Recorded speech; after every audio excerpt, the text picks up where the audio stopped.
Hi, welcome to True Creeps, where the stories are true and the creeps are real. We'll cover stories from grotesque gore to the possibly plausible paranormal, to horrifying history, to tense and terrible true crime, and everything else that goes bump in the night. We're your hosts, Amanda, and I'm Lindsay, and we want you to join us while we creep. We cover mature topics. Listener discretion is advised.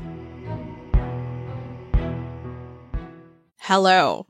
Today, we're going to talk about the murders and alleged murders by Nanny Doss, and she has been dubbed terrifyingly as the Giggling Granny. I fucking hate it. I had not heard of her before, and I hate that description. As soon as I heard the moniker, I was like, well, we're covering her because I need to know everything.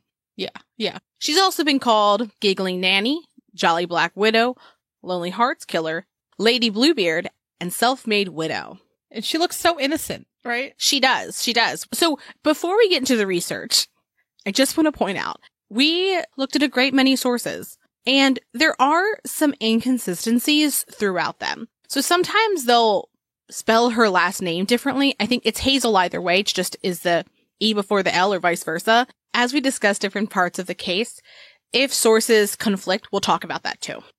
Yeah, and that's pretty common with some of the older cases that we've covered in the past too. It's hard to get exact information online because it happened before online, right? Yeah. And speaking of this being a while ago, we call her Nanny Doss because that was the last name she had when she was arrested. But she was born Nancy Hazel in Blue Mountain, Alabama in 1905. And her parents, Jim and Louise Hazel, had a farm. Nanny had 4 siblings, and her father was abusive, and her mom didn't intervene.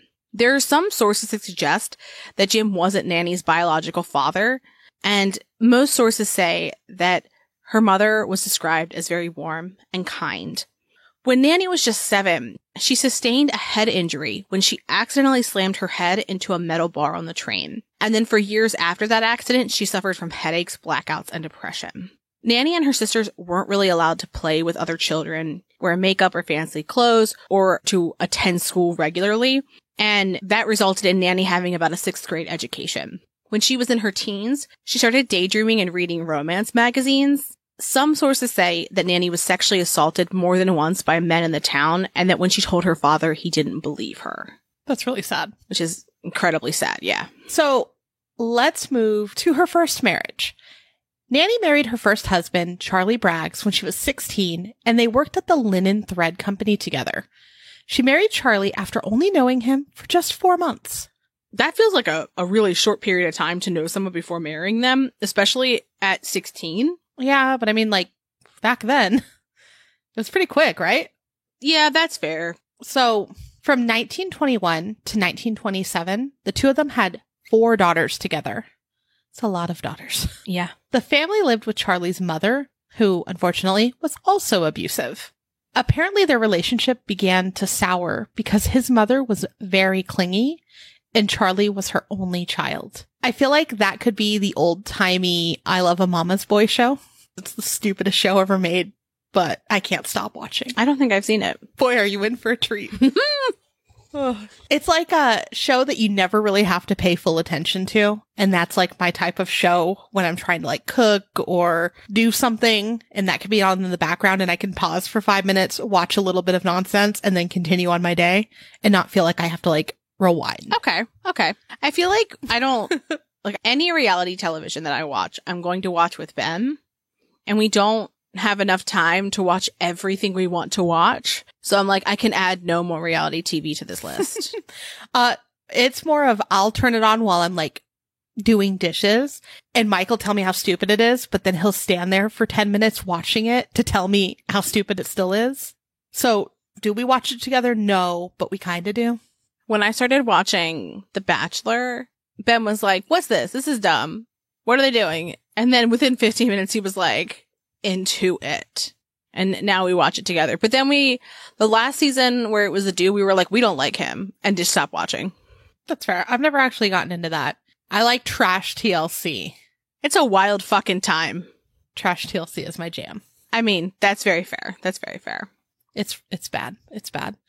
So going back to our story, in 1927, 2 of the daughters, so remember they had 4, who had been healthy, suddenly died after eating a breakfast that Nanny prepared. The deaths were attributed to food poisoning, and the 2 daughters that passed were Gertrude and Zelmer. So much with that. That's sad. That's really sad. And then also, I love their names.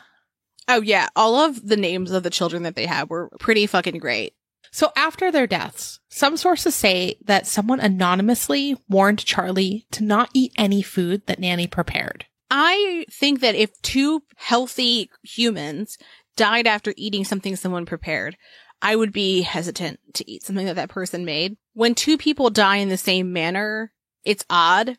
It's definitely stranger when they're children. Yeah.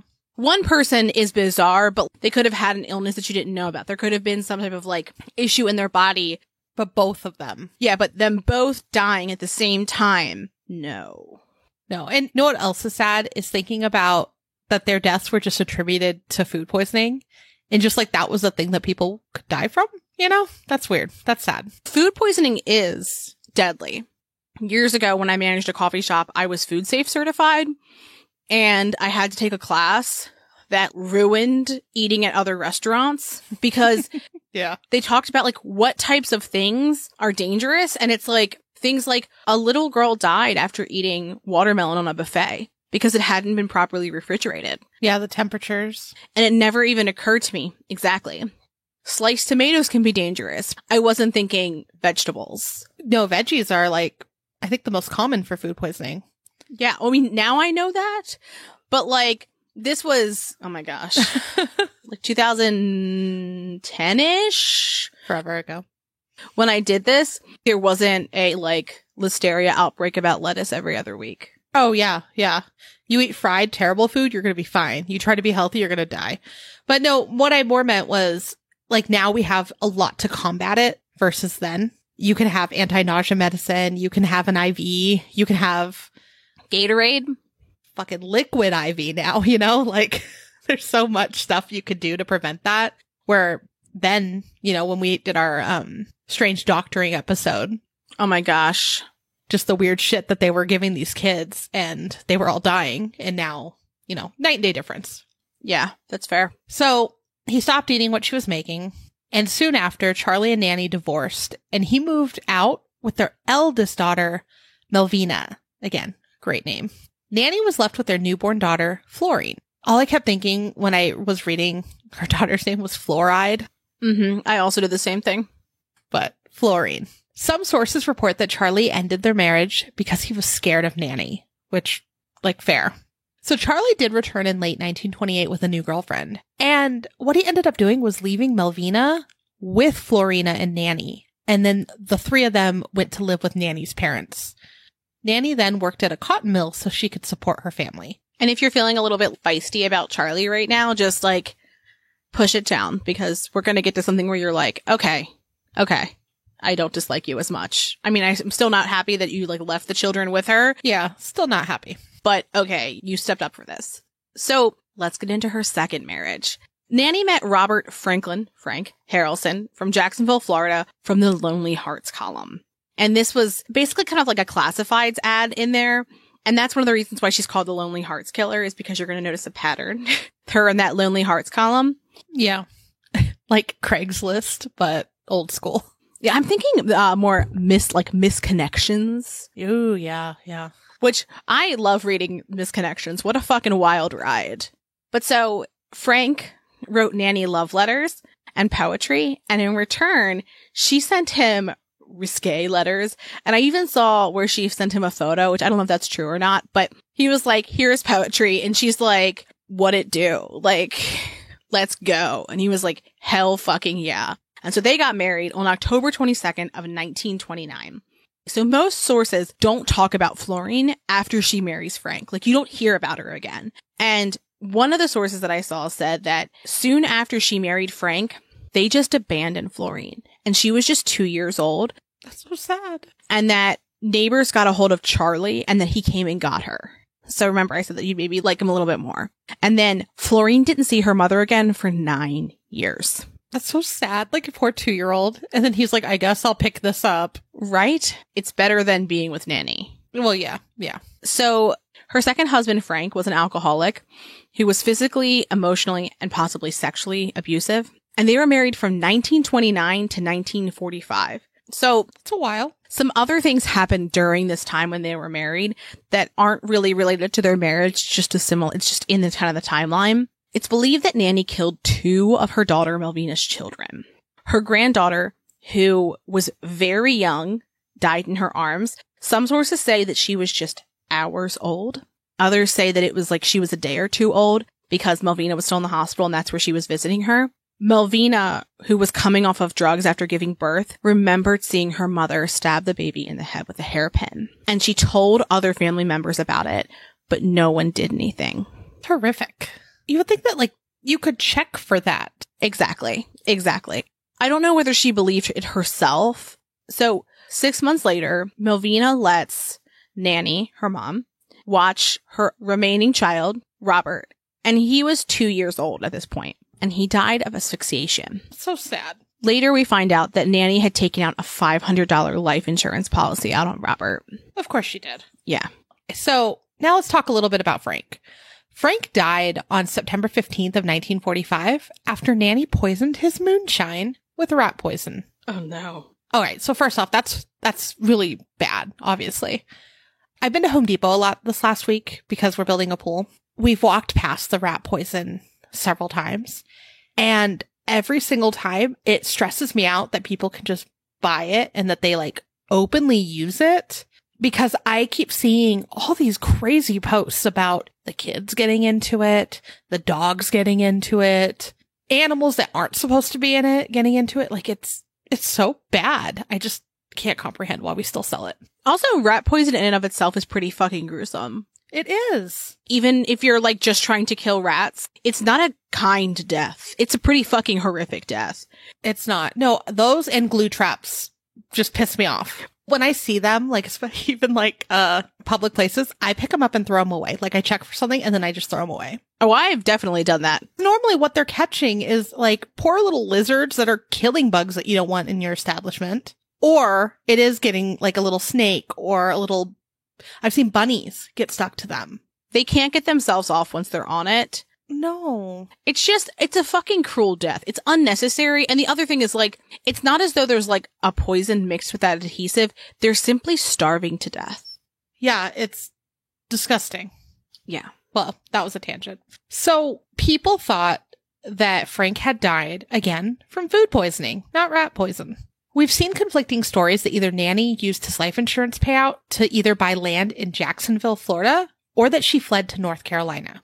It's also important to note, too, we're talking about her moving to different states. So these people who were dying of food poisoning in close proximity to her, it's not like she's like living in one town and she's like, my children, my second husband, next person. She's spread out. Right. Yeah. And she's moving away. It's far away, especially for that time. Like, it's not like you're going to go visit there frequently and see her. It's pretty far away. Mm-hmm. I feel like she was like pulling like a Lori Vallow there, you know, like just moving away, hoping no one understands or notices. So let's talk about her third marriage. Next, Nanny married Arlie Lanning, who was from Lexington, North Carolina. They also had met in a Lonely Hearts column. They had only known each other for 2 days when they got married. I think as a human, she seems like a cute gal, right? But you don't look at her and go like, oh my God, she is breathtaking. She's just an average looking woman, I think. And so she reminds me of Phyllis from The Office. Like this could have been Phyllis's mom. But like, she wasn't this drop dead gorgeous model of a person. And not that you have to be that level of beauty to marry 3 times. It's just like, she's getting these men to marry her after like 6 seconds. Yeah. And that seems wild to me. Yeah, it is. So after they got married, she became very active in the church, and people felt bad for her because it was well known that Arlie was cheating on her with sex workers. Arlie endured several days of dizziness and vomiting, along with other symptoms after eating a meal that Nanny had prepared for him. Sounds like it's happening again. Mm-hmm. Mm-hmm. Arlie had a history of drinking, so his cause of death was listed as a heart attack from his drinking. Nanny told people that he had been fine before eating breakfast that she had prepared, but nonetheless, people didn't suspect her for any wrongdoing, which is like really wild that she'd even give that away. Like, wouldn't it have been easier to be like, yeah, he hadn't actually been feeling well. He was sick. It feels real fucking bold. I don't know if she was just trying to play with it at that point, you know? Like, is anyone going to notice? Yeah. Anyways, after his death, Nanny found out that the house that they had lived in was to be passed on to Arlie's sister. So she left town. She allegedly set fire to the house before she left town, and she went to go stay with Arlie's mother, which is very weird. The insurance checks for the house were sent to Arlie's mother's house. Which explains why she went there. Because she's like, I'm waiting for this check. Well, yeah, I mean, for her, but like for everyone on the outside not knowing what's going on, it's kind of weird. She lived a town over, so she's likely the closest person that she knows. It's a relative-ish. Yeah, maybe. It's just kind of bold, like you killed, you know?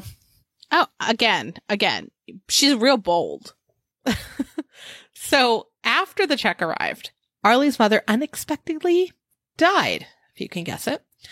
And Nanny illegally cashed the insurance check. Nanny supposedly visited 2 of her sisters who died shortly after her visit as well. That's a lot happening in a short period of time, right? How do you keep track of all that? She's busy. So in the early 1950s, Nanny joined the Diamond Circle Club, which was a correspondence-based dating service that cost $15, which would today be $189.29. And it kind of feels like an old-timey Tinder. It really does. And through that, she met Richard Morton of Emporia, Kansas. And he was a little bit different than the other men that she had married. And I wonder if part of that is because it was the subscription-based service. So you weren't just sending in an ad to a random magazine or newspaper. You had to pay to be a part of this. Right. I would have liked to assume that if I was a person who was a part of that club, that they were doing some type of vetting to make sure murderers weren't being let in, but okay. So Richard had been a salesman, but he was retired when they met, and he was considered pretty well off. We've seen sources that range from that he treated her extremely well to he was known to cheat on her. Either way, about 2 months into their marriage, Nanny began looking at the personal ads in the local newspaper for her next marriage. You can't do that while you're still married. I mean, she can. I also think that that was like a way for her to like kind of escape in her mind. She would fantasize about her life with like someone else. Yeah, but again, it's just for this case, I just feel like it's showing so much boldness of like, I'm going to get away with it. Yes. So in January of 1953, Nanny's mother, Lou, came to live with them. Some sources say that she lived with them because her husband, Jim, who was Nanny's father, had died, and others say that she had a hip injury. Again, either way, a few days after she moved in, she began to complain of intestinal pain, and then she died. Richard died under what was described as suspicious circumstances, but later, Nanny confessed to killing him by poisoning his coffee with rat poison.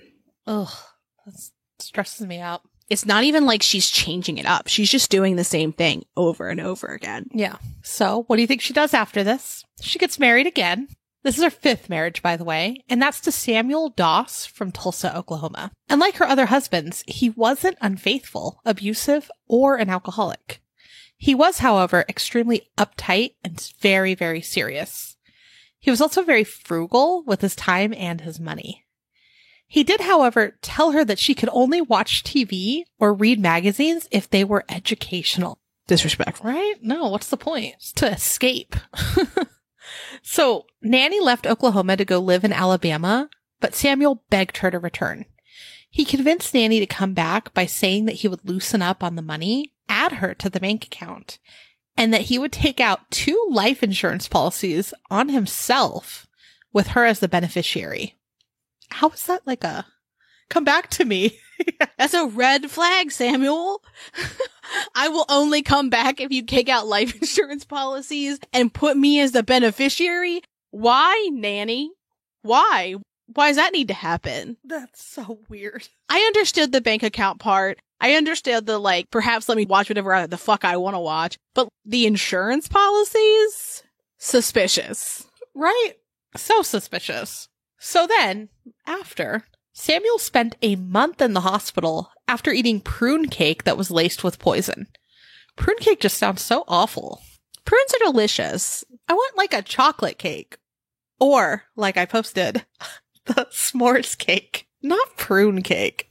Beautiful. I mean, I'm not saying it's my first choice, but Sounds like you are. Can you tell me the ingredients in a prune cake, Lindsay? I would imagine that in prune cake, there is prunes, eggs, sugar, flour, rat poison, baking soda. I don't know what the fuck goes in cake, clearly. That has to be it.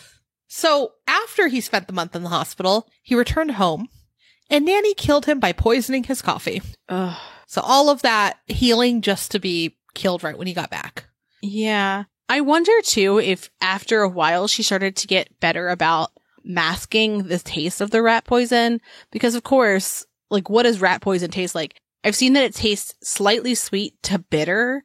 Well, in a coffee, then I feel like it would blend right in. Yeah, it's all those things, depending on how you take it. But so fucked up. Well, Samuel's doctor wasn't having it. He was very suspicious of Nanny, but he didn't have any proof of the crime.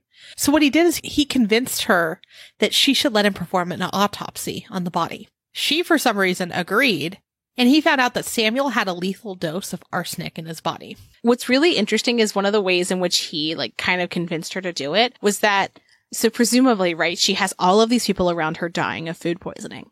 And he says, look, we need to learn more about what's killing people. I want to save people in the community if there's a type of food poisoning that's going around. And maybe I can learn something from his body. And so she's in this position where I don't think she can really say no. Well played, doctor. Well played. I'm still surprised, though, that she let him do it, even still. Yeah. Again, this kind of reminds me of Lori Vallow, though, like how she's like, I'm going to get away with it. It's going to be fine. Autopsy or no autopsy, I'm fine. Well, Nanny was not fine, as, Lori's story progressed as well. Nanny was arrested in 1954 and ultimately confessed to murdering 4 out of her 5 husbands. Apparently, she kind of ignored law enforcement and kept reading the magazine that she had while they were questioning her. She's just like, this is more interesting. It's not educational. When they took it away from her, she started talking, but also like flirting with them and smiling. And that's actually what we're using for our cover art this week, because it's just kind of chilling, right? Yeah. She refused to confess to the murders unless they promised to give her magazine back. The easiest confession they'll ever get. Right. Well, I feel like she's just like, well, I'm caught. Like, at least let me enjoy the little bit of, whatever time I have left. So she was given the moniker of Giggling Granny because she would laugh when she told the stories of killing her husbands. Oh, yeah. Her face, though, just like when you'll see the pictures, but ugh. She looks joyful. You would not know that she was being interrogated from the photo because she just looks so, like, genuinely joyful. Yeah, she's just having a great day. Per Nanny, she wasn't killing her husbands for money. She said, quote, I was searching for the perfect mate, the real romance in life. Didn't happen, I guess. Specifically, when discussing Samuel's murder, she said that she murdered him because he wouldn't let her watch the TV show that she wanted to, and he wouldn't turn the fan on when it got hot. So, some sources say that she also attributed the murders to the head injury that she had sustained as a child. She has a lot of excuses. She has a lot of interesting reasons. The bodies of her other victims were exhumed, and there was arsenic found in the remains of her mother, as well as Richard, Arlie, and Frank. And then the rest of the remains that they looked at, it was concluded that they had been smothered. Oh, a little different. Mm-hmm. Law enforcement thinks she may have killed up to 12 people. She was deemed sane to stand trial, and she was convicted of the murder of Samuel because that was the only one that she was tried for. Yeah. And she spent the rest of her life in prison, but originally she was sentenced to death by the electric chair. But this would have made her the first woman to be executed in Oklahoma. And the judge ended up declaring her insane to spare her from the death penalty. That's wild. Interesting. So sources say that she seemed happy to be sentenced to life in prison at first, but then within 2 years, she wished she had been sentenced to death. And one of the reasons that she was frustrated with prison was that they would only let her work in the laundry. And surprisingly, they wouldn't let her help in the kitchen. They probably wouldn't turn the fan on or let her watch her shows either. Yeah, but like, of course they aren't letting her in the fucking kitchen. She's sneaking rat poison into anything edible. Like, right? She's like, why won't they let me? I would imagine that in a prison, there's probably rat poison because there are rats. Mm-hmm. So Jeez. This was in Oklahoma, but she was also charged for murder in North Carolina, Kansas, and Alabama, but they never went to trial. So Nanny confessed to murdering her husbands, but she never admitted to murdering her mother, children, or grandchildren. She died in the Oklahoma State Penitentiary in 1965 from leukemia. And it was actually, I believe, like 10 years, like to the date to when she was convicted, I believe. Or pretty close to it. I mean, at least she was in there for a while, right? You know, some of them are like, oh, yeah. Yeah. They go to prison really late in life and they're only there for a year or two before they die for whatever reason. Yeah. But like, she spent some years there. Yeah, she spent enough time to become unhappy. Yes. And that's what we want. Exactly. Yeah. I'm interested to see if other people had heard of her because I hadn't. Mm-mm. I've heard of a lot of different poisoners, but not her. No, and I feel like I've seen her picture before, but it doesn't stand out, not in like any sort of bad way. It's just like she would blend into a crowd so easily. And so when you see her, you're like, oh, this is just like an old-timey grandma, right? Just happy as can be. Yeah, she's unassuming. Exactly. Mm-hmm. Yeah. So let us know if you've heard of the story, if you've seen her before, what you think about it. We have a couple things coming up. We have our 3rd anniversary. So, you know, for the past 2 years, we've done listener stories. So if you have something that you'd love to share with us, head over to our website, truecreeps.com. You could submit anything spooky, creepy, interesting, whatever you want, weird history that you found out. But you can either submit it in written form, or we would love to hear your beautiful voice. So if you record it and email it to us, we will include it in our 3rd podiversary. If you mess up during a recording, don't worry. We are happy to help edit. So just say something like, oh, I messed up. Let me say that again, and we'll take it all out. Yeah, we'll keep saying it every time we do it, but we generally don't say things correct on the first take. So there's literally zero judgment here. Yes, yes. We also have, of course, our Patreon and our merch also available on our website. We have tiers starting as low as $1, and we have a Patreon only Discord. We have stickers and shirts and all kinds of goodies that you can get, even some jam from our jam cats. So lots of stuff. Yeah. Yeah. Yeah. Oh, I think it's been too long since we talked about jam cats. Yeah. You need to work that into something soon. Yeah. We'll need to discuss some like heavy legal stuff. So we have a reason to talk about jam cats. That's true. That's true. And if you have a case or a story that you want us to cover, same thing, head to our website. We have a whole area where you can submit your case. Yeah. We'll also have it in the show notes for you too. Mm-hmm. And with that, have a great weekend. Thanks for creeping with us. Lady Bluebeard. I had to make Loki a toy so he'd stop. He's like in it for Ollie. All of Ollie's like little artwork and stuff that he's made. Loki's like, well, today's the day it needs to die. And he's like, that's my mother. My mother made me these. Give me my mother's items. That's true.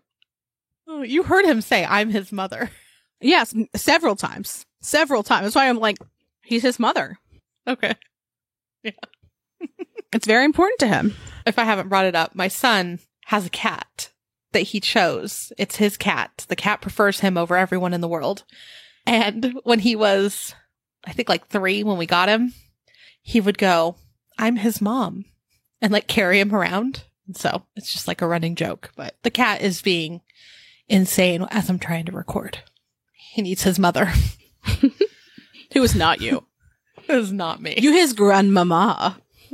Yeah. Yeah, that he tolerates. He has like glitter on his back right now. He's just sitting there getting a little piece of paper right now. So, I'm trying to think. Segue. Okay. Look, if you've listened to us for a long time, then you've heard the Leonardo Cianciulli episode where we talk about tea cakes, and the lead up to the episode where Amanda kept explaining to me that they sounded like they were cookies, and then I acted shocked when somebody said that they were cookies.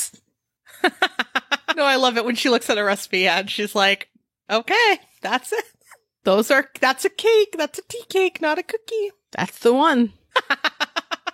Maybe she's getting all of her recipes off of the back of a can of rat poison. I mean, apparently, yeah. Because you know how they have, like, on the back of the bag of chocolate chips, there's, like, chocolate chip cookie recipes. It's like, you can bake this into this. Mm-hmm. Yeah. She's like, give me this magazine back, and, like, do one of you want to be number 6? Wink. Like, yeah, this has some great recipes in it. Thanks for listening, and as always, a special thank you to our patrons who support us via Patreon. Please see the link in our show notes to learn more about how you, yes you, can begin to haunt the dump, guard vortexes, or even become a scorching Sasquatch. Ooh. Also in our show notes, you can find the link to our website, more information on our sources, our social media handles, and our merch store. We'd love for you to keep creeping with us. So if you like this episode, please subscribe, rate, review, and share the show with your fellow creeps and or ghosts. I beg of you.